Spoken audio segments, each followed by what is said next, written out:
We're going to be covering most of the major bases of patch 8.3 in the rough order that you'll be exposed to them, covering lore, assaults, horrific visions, crafting, and finally some bonus notes. With so many written guides out there, this should help the many of you who can't read. Follow my Twitch, you animals! The quest chain for 8.3 to obtain your cloak takes about 2 hours to complete, so it'll add up quickly when you play your alts, which is never. We start off by joining Magni back in his Azerite crack den to once again hear him mispronounce several words with his horrible accent that transcends even written English. I didn't know the first thing about Mogu clan sigils. To stop Ny'alotha, we need to activate some Titan consoles, but the console in Uldum isn't working because why would it be? Excited for the new patch, we fly over to the Halls of Origination to... what? But why? Now that we hate ourselves for playing, we need to handle the Renegade Tol'vir known as the Amethet inside a Halls of Origination scenario. After we mute Magni, solve a puzzle fit for the mental capacity of an Enhancement Shaman player, kill this guy, and go on a drug-induced Ny'alotha trip, we activate the Forge of Origination on the 3rd floor by plugging it into the modem, only to find that since Comcast is the only nearby provider, it's running at 37% efficiency. We beg King Pharos to protect the Forge, but he needs our help too, and decides to team up with us and some other trustworthy allies like the Explorers League and some Waste Wanderers that will sell your kidney the first chance they get. And so we form the Uldum Accord. This seems like good dev design segue into forcing you to do your first major Ny'alotha assault. Once you stop raging that everything only fills your bar by 1% at a time, you realize that you can easily fill it via the quests and events in the area. Back to the Azerite Den we go, where Mother says we need more power for the Forge of Origination, and lucky for us there's a compatibility between the Forge and the other power source that was randomly selected by the devs from a hat during development for this lore, the Engine of Ny'alotha. We arrive at a blocked Mogu Shan Vault's entrance in a sea of Mogu and manted corpses where we find one green Mogu alive who didn't drink the Kool-Aid. He's about to unlock account-wide essences but gets speared by a dev posing as a mantid, dying and voiding his bowels on the spot. Having spent all our gold on the Brutosaur to get our feat of strength, we immediately pickpocket his corpse for any valuables, only to find a mysterious sigil. Lore Walker Cho probably knows about this sigil because of course he does. In literally the final book we help him search named The Origins of the Mogu, we find the origins of this Mogu. Shocker. I mean, why would he not just start with this book? Now we are dealt with the incredibly difficult task of finding these new Mogu known as the Rajani, the most elusive clan from ancient time. Oh wait, they're literally a few feet away from us, in one of the most poorly hidden caves completely open to the Veil. Ra-Den then refuses to help us unless we do the 3 dailies that just appeared in Lesser Assault that we are now introduced to. After that, we do a scenario in Mogu Shan Palace. Once the nausea settles from the memories of this challenge mode, Magni is amazed to find the same secret staircase that we've known about for years. But we decided not to tell him about it because of the fact that he's Magni. Through a series of complex puzzles, we find the secret entrance to MSV. We purge the tentacles like hentai from our browser history and link the engine of Ny'alotha to the Chamber of Heart. We return to Ra-Den, who is now convinced we can take on the most powerful old god just because we were able to solo some basic mobs, and he decides to join us back at the chamber. And then Magni starts talking again. It can't be coincidence that just when we need help. Oh my god. Then Mother tries to restore the Forge of Origination to full functionality, but something obviously goes wrong, and since the story hasn't dragged on long enough yet, we need to go back to the halls to figure it out. Oh, what the f***? Come on! We hit halls from the back this time, only to find a discarded 4th grade diorama, which turns out is coated in hallucinogens, so when we touch it we get our first taste of a lesser vision, where Ny'alotha is trying to take over the Forge in this phase. Unprepared for this trip, Mother ports us back to the chamber. Wrathion hasn't said anything in a while, so he tells us that to stop Ny'alotha from taking over the Forge, we need to craft a budget legendary cloak by doing a scenario on Blackwing Descent. Well, off to BWD we go. We encounter a few failed experiments, kill these guys, auto-run for an eternity, save Wrathion, and somehow loot scales from the bones of Onyxia and Nefarian. We craft our cloak and take one hopefully final trip back to halls to deal with the lesser vision and Ny'alotha's forces within. Learning the basics of sanity drain over time and don't stand in purple stuff on the ground, we fight our way back to the top of the elevator to find one random cultist hacking the Forge. We auto-attack it to death while watching Netflix on another monitor and head back to the chamber to Ra-Den, who is harder than a diamond in an ice storm as he flirts with Mother. I would appreciate the opportunity to converse with you further on the matter. But he gets shut down like a feral druid trying to pug Mythic Plus. We've now unlocked our Lesser Vision quest, so back to the Ny'alotha invasion we go. We're warned we can only zone into the vision once a day, and upon doing so are met with the same basic mechanics from the last Halls scenario. It also seems that mobs in there drop Coalescing Visions, corrupted mementos, and there's NPCs that we can interact with for sanity return. Back in the den, Wrathion, who has clearly never watched a sci-fi movie, decides it's a great idea to form a Tenebra's gateway linking the unstable Ny'alotha visions with our world. Like nothing could ever go wrong with that. This serves as our first introductory experience to Horrific Visions, the main new feature of this patch. For this first one, all we need to do is quickly kill the final boss in the vision to finish it. We brag to Wrathion about our embarrassingly small accomplishment, but oh no, what's this? Ny'alotha whispers to the recently founded gateway and the chamber gets overrun by cultist elephant men and several danger noodles? If only someone could have seen this happen earlier and maybe not opened this gateway. Sweeping that little mishap under the rug, we fill a bar to 100%, which magically makes all the enemies despawn. Rauden then disappears into Ny'alotha to become a boss in hopes that all of his phases work properly this time, and this is a good excuse for us to be given a quest to kill Ny'alotha for some AP and rep. Mother then shows us the small talent tree for horrific visions, which can be filled in using the corrupted mementos that we get from said visions, and we all live happily ever after, except Magni. So it's probably time to see what you'll be doing all day every day in 8.3 until Cyberpunk comes out. Let's talk about assaults more and how they work. Through our drug-induced trip in Lesser Visions, we've now learned that Ny'alotha is all around us. Except it's actually just in 2 zones, and not the other 99% of the game. Assaults occur in 2 zones at all times, Uldum and Vale of Eternal Blossoms. On a weekly rotating basis, one zone will have the major Ny'alotha assault the entire reset, and the other zone will alternate between 2 lesser assaults every 3.5 days. Both assault types share many similarities, including a once per activity bar to fill that rewards a cache, a large locked chest to be opened by collecting 6 fragments from random enemies, daily quests, regular chests, rares, and events. The only difference is that the major Ny'alotha assault houses the daily quest for the lesser vision, while the lesser assaults each feature a one-time ever quest chain for some rep and lore, as if we haven't had enough of that lately. You may be asking yourself, Sloot, it seems like there's a lot of stuff to do, but what's the point of doing it? Well, I'm glad you asked. There isn't one. Outside of the expected rewards of AP, rep, and war resources, you'll sometimes get a corrupted piece of gear from the caches awarded from filling those activity bars. But most importantly, almost all of these sources award Coalescing Visions. These visions serve one purpose and are your only currency for buying Vessel of Horrific Visions at 10k a pop, which grants you access to a Horrific Vision run. So the question becomes, how many Coalescing Visions can I get per week, and what do I need to do to maximize my gains? So here's what you need to know that most guides haven't mentioned. Number 1. Because lesser assaults reset every 3.5 days, one reset coincides with daily reset time, but the next reset happens halfway through the day, meaning that a new assault midday will reset all dailies, chests, rares, and events. Therefore, every 7 days, you actually get to double dip lesser assaults, making it technically 8 rounds of lesser assaults per week. Number 2. Weekly reset and therefore Ny'alotha assault resets occur midway through an active lesser assault. This causes the Ny'alotha assault to switch zones and push the active lesser assault to the other zone. This counts as a brand new lesser assault even though the timer does not reset, which means a fresh 100% bar to fill with all the rewards and another locked chest to unlock. Now, I need to reiterate one big disclaimer here again. PTR is subject to change. Assuming nothing has changed as of the most recent PTR patch, which is days before the release of the Live 8.3 client, then my point is still true. So let's sum that up for you. Weekly you get a major assault, 3 lesser assaults, and 8 lesser assault resets.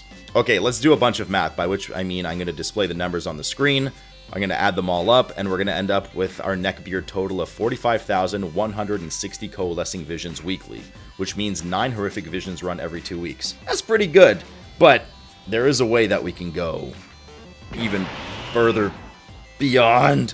Remember that snarky remark about lesser visions dropping Coalescing Visions, corrupted mementos, and having a sustainable sanity gain? Well, it turns out you can sit inside of these and farm them for a long time, assuming the shard you're on isn't too full, so maybe wait for off-peak hours to play.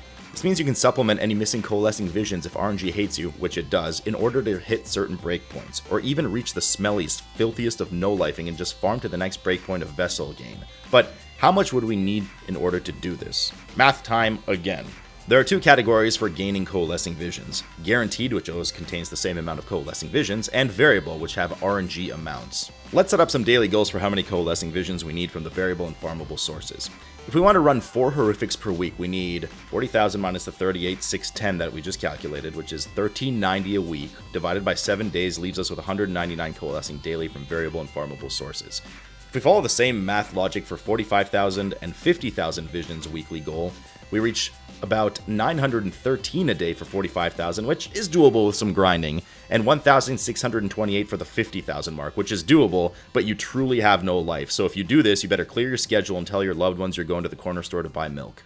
Of course, doing the lazy bare minimum will still easily yield you 2, maybe even 3 vision runs per week, but you're probably that guy that doesn't tell anyone else in the group that he's been bitten by a zombie until it's too late. Oh, and who could forget about rep? I sure wish I could. If you're a hardcore raider and you're expecting to get the perma rune before progression is over, stop it. As it stands, you won't be surprised to know that rep gain is super gated and slow.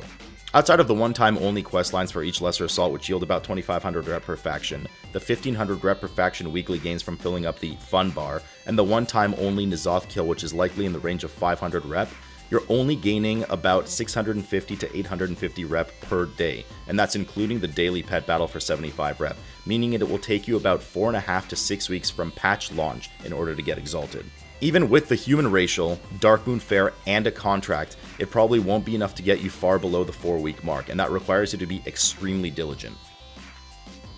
Now that you're sufficiently demoralized, let's look at what happens when we spend our hard-earned Coalescing Visions that cost us our livelihoods. Alright, let's clear up something from the get-go. If you fail a horrific vision run, you do not get the loot from the big final chest, which includes cosmetics, potential cloak upgrades at lower levels, essences, and gear. You do, however, keep any completed bonus objective loot, so, you know, there's that. It's fun to be second. Horrific Visions can be done anywhere between 1 and 5 players, and I highly recommend going on Tinder and getting some friends to run with, as these are way safer in a group. They share the same sanity drain function seen in lesser visions. The basic concept is similar to the Withered scenario in Legion. Get as far as you can, get loot, get things to make you stronger next run, get further, get better loot, get more things to make you stronger next run, get further, get better. There are 2 Horrific Vision scenarios that rotate weekly, Stormwind and Orgrimmar. Stormwind seems to be the harder of the 2, but they share many similarities. There's 5 different color potions that each have different effects, and the effects per color change every time you go into a different scenario. They have 5 zones overall consisting of 3 zone types, and there's 2 to 3 chests per zone, containing more loot that can only be seen with the Clear Sight trait built at the Vision talent tree. The more bonus objectives you complete, the more loot you will get at the end of the run. Corrupted mementos are used to upgrade your Horrific Vision talent tree, get cosmetics, or socket a piece of gear. I recommend upgrading the tree in this direction first for the most bang for your buck, assuming you're running a group as advised. Once you fully clear a vision, you will get 1 of 5 masks, which you can turn on or off before every run to make the run harder and give you more corrupted mementos and a higher eye level piece of gear at the end of the successful run. The other 4 masks are acquired by completing Horrific Vision areas with a mask on. Each mask has a unique affix and some general modifiers. There's also some new food using some sketchy McDonald's meat and corrupted fish that you can make that will aid your adventures in Horrific Visions, so don't forget about those when min-maxing. Horrific Visions are pretty fun, but remember, it's never worth risking a cloak upgrade just for getting a few more mementos, especially early on. Get your priorities straight early on in the patch. You don't want to waste a Vessel Horrific Visions early on for no reason. Don't be that guy. If you're still here, your raid leader probably made you stay to get information about crafting. If you've done any of the assaults, then you've probably had your patterns and designs randomly drop along with some Void Splinter focus. You need to collect 10 splinters from random kills to make the Void focus via any of the crafting professions. Once we do that, back to Wrathion we go, where we ignore everything he says aside for needing 20 of a new item called Shred of Insanity in order to further upgrade the Void focus to rank 2. This is all very similar to the Abyssal focus in 8.2 used to craft the higher tiers of gear. As before, we get these items from raid, and wait, what's this? PvP? Okay, let's get to the bottom of this, because it says we get it from arena and honorable kills, so... Oh, we got one! No way, man! Oh my god. Well, okay. I guess queue arena and grab your closest 10 buddies of the opposite faction and kill each other for shreds of insanity while you lose the remaining shreds of your sanity farming these 20 drops. Okay, now that we've collected the 20 drops and the hard part is over, it's time to upgrade the Void focus to rank 2, but wait. As expected, Wrathion wants a 3rd upgrade for mythic level crafting, which requires 200 shreds?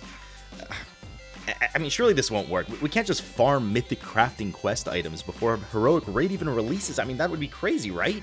I got one. I guess my quest was bugged when it says 0 out of 200. Oh my god, chat. Okay, I guess it's time to grab a Bleach Ny'alotha and spend the rest of our days PvPing now. Also, after disenchanting thousands of tailoring bracers, you probably want to know where the madness ends and how much expulsum you need. Well, based on the most recent PTR, here's all the info you need for the double crafted item professions, which are of course blacksmithing, leatherworking, and tailoring, and the single crafted item professions, which are engineering, jewel crafting, and alchemy. Another important note, the small item from the double crafted item professions consumed 15 expulsum when scrapping instead of the expected 10 that the other items for heroic showed. This could be a bug. If not, though, calculations have been included. Now, I do have a small shred of decency left, and I didn't farm 200 shreds of insanity on the PTR, meaning that the expulsum cost after scrapping mythic items if you re-roll them is an estimate, and may vary. It could be anywhere between 15 and 30, but I went with a safe estimate of 20. The cost based on your chosen professions from your first mythic eye level with each piece added together is here. Well, I guess that's Actually, hang on. There's a few more things coming out in patch 8.3 that I need to milk. Vulpera and Mechagnomes have been released for all of the furry lovers and awful people that like gnomes. Corrupted Gear mentioned above has even more new exciting layers of RNG that will make you miss Titan Forging even more. There's a new Mythic Plus affix called Awakened, which includes phasing, new mini-bosses, and strategic dungeon skips where you'll obviously want to bring a Prot Warrior, Resto Druid, 2 Rogues, and an Unholy DK. Operation Mechagon has been split into 2 dungeons and added to the Mythic Plus roster. These are named Ring Farm Dungeon 1 and Ring Farm Dungeon 2. Mythic Plus has had its end of run loot eye level increased to plus 15s, and the weekly chest now scales up to plus 15s as well, so good luck getting into into those groups without 4K Radar IO score on day 1. Pay to win as a Death Knight by pre-purchasing Shadowlands and unlocking allied race racials for your DK that the other plebs don't have access to. The auction house redesign is finally in 10 years late, and it couldn't be a worse time to be a 1-stack seller. Heritage armor is up for Goblins and Worgen because that's what they really needed. You can now unlock a new minor trait in your neck along with 2 stam nodes, and then keep grinding AP beyond neck level 80 because you're a masochist. 7 new total essences have been added that your ults will never even see rank 1 of. PvP is still here. A bunch of class balance changes have been added that you don't care about because it's never for your spec. Tons of mounts, mini pets, and cosmetics have been added to distract you from being angry the next time one goes on the Blizzard store because everyone needs a hobby. 2 new world bosses have been added, 1 in each assault zone, and they drop loot that you'll never use. Islands have a new vendor that rotate loot boxes for doubloons, and within 2 months they will be on the Blizzard store as well. And I think that's all the noteworthy and more important stuff for the patch. Well, that does it. And if you have any questions, ask me at twitch.tv/sloot. I stream basically every day, because I have nothing better to do. Except make YouTube videos now. Which you should like and subscribe to because it helps me out a bunch.